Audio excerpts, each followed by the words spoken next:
This one is all about beef tomahawk steak. You've probably seen them. If you've seen them, you probably wish you had one. And we would agree because they're pretty awesome. Not only do they look cool, but they taste good too. It's a steak with a handle. Who wouldn't love a steak with a handle? Beef front quarter. I'm going to show you how to fabricate this down into a primal to cut tomahawk steaks. 5th and 6th rib. First thing we want to do is we want to break that rib section from that chuck.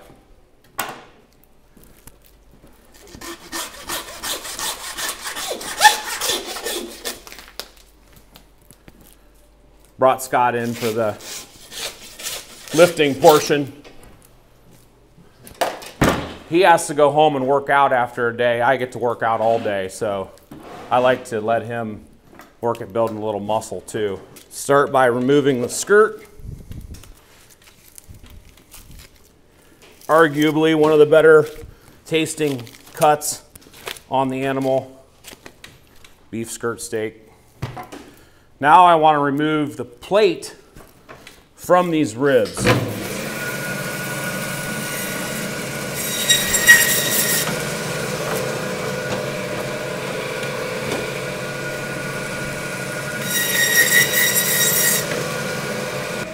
You'll see these bones, you'll see these rib bones left on different lengths, different places you go. It really depends on the butcher. You know, how much of this bone they leave on there. Today we're going to leave about what you see here. To start, the first thing we have to do is we have to remove the top portion of this vertebrae right here. Once we remove that, we will then be able to cut down in between each rib into our individual steaks. Now just real quick, this portion, this rib section can also be a ribeye steak. We can leave the bone in it and it would be considered a rib steak, or we can leave it whole and it would be a rib roast.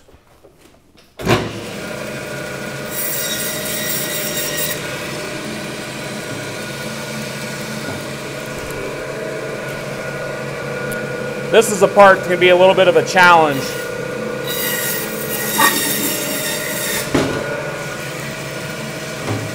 Now that we have that vertebrae broken off of there, we can start cutting some tomahawks. Start by removing this membrane on the inside of these ribs. If you ever wondered where a bront rib comes from, this is it. It's usually the 6th, 7th, and 8th rib right here. Just start with peeling all this membrane off. Makes for a cleaner presentation in the end.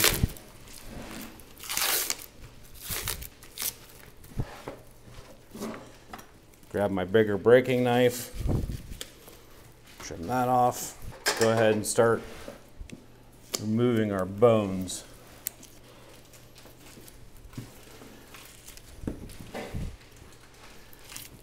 So the reason why you don't see a lot of these tomahawks in places is because you have to, as a meat retailer, you have to be able to have access to this primal with these long bones attached. So if you can order it, you know, rib section long bone, then you can cut these into tomahawks. But typically they come with these bones removed, so that's what makes it a little bit more of a rare cut. But if you go to a whole animal butchery, if you don't see them, you can ask for them. And if you're breaking down whole carcasses, that's how you're able to achieve this, because you can do whatever you want when you have the whole thing you're working with. I want to start by making a little score mark back here. I want to come about 2 finger widths in front of this ribeye section, this eye. I want to make another mark right here. I want to bring these two together. And then I just want to start removing the meat off these ribs.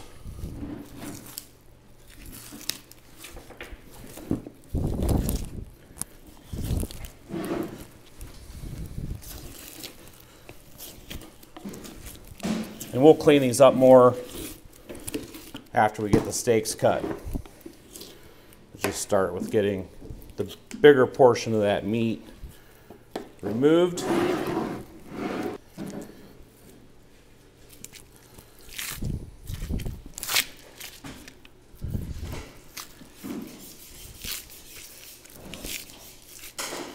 Using that downward pressure, finding that seam.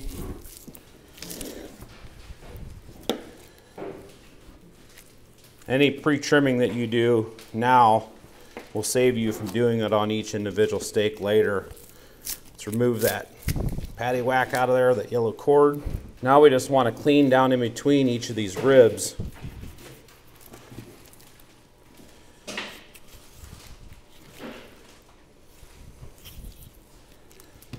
Starting at the top, working our way down right along that bone, moving down to the last of these ribs. This tomahawk rib section is 7 ribs long. So don't have to get them super clean now, because we'll do more of that here in a bit. Once we get it to that portion, we're going to go ahead and square this end up. And you can see, since I removed that vertebrae off the top, now I can take my knife and I can cut right down in between those bones, making this nice, massive beef tomahawk steak, about 2.5 inches thick.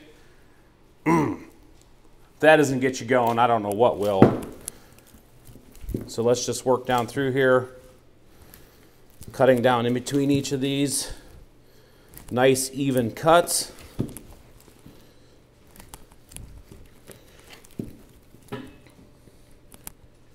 Get down here to the end. We're going to have a thin one, so we're just going to go ahead and trim that one out. Now what we want to do is we just want to go down through and trim the bones nice and clean on each of these. This will keep it from sort of turning gray, brownish during the cooking process. Look at that. I mentioned 7 bones. There's 6 steaks. That last one was a little bit too thin when we squared it up, so that's not something we're going to present to our customers. These, let's just go ahead and measure one. 2.5 inches thick. Now, a lot of people ask us, how would I cook a steak like this? You certainly don't want to fire up your grill to 400 or 500 degrees and just slap this on there and try to get it cooked that way, because what you're going to do is you're going to char the outside, you're going to burn it to an absolute crisp, but then the inside isn't going to be cooked. So you want to do a reverse sear. You want to take the internal temperature of this steak up to about 105 to 110 degrees, bringing that internal temperature up. Then at that point, crank your grill to 500, sear it on both sides until you reach an internal temp of about 125 to 130. Let this steak rest, and I guarantee you, you are in for an absolute feast. Depending on how big your eaters are in the family, you know, this is an investment. However, this might feed 2 to 3 people depending on how much they eat. So keep that in mind. One person, I'm sure they're out there that could eat this, but it would certainly be a challenge. So we wanted to give you the rundown on tomahawk chops. You can find these in beef, you can find them in bison, you can find them in elk. We cut them on pigs. You can cut them out of venison. Pretty neat chop. It's got that long bone on there. Makes for a really nice presentation. Next time you're in our shop, next time you're at your local butcher, ask them for a beef tomahawk. You won't be disappointed. So that concludes today's video. Appreciate you guys coming along. Don't forget, subscribe, hit that bell for notifications. We've got a bunch of cool stuff coming. Follow us on Instagram, follow us on Facebook. And until next time, we'll see you at the grill.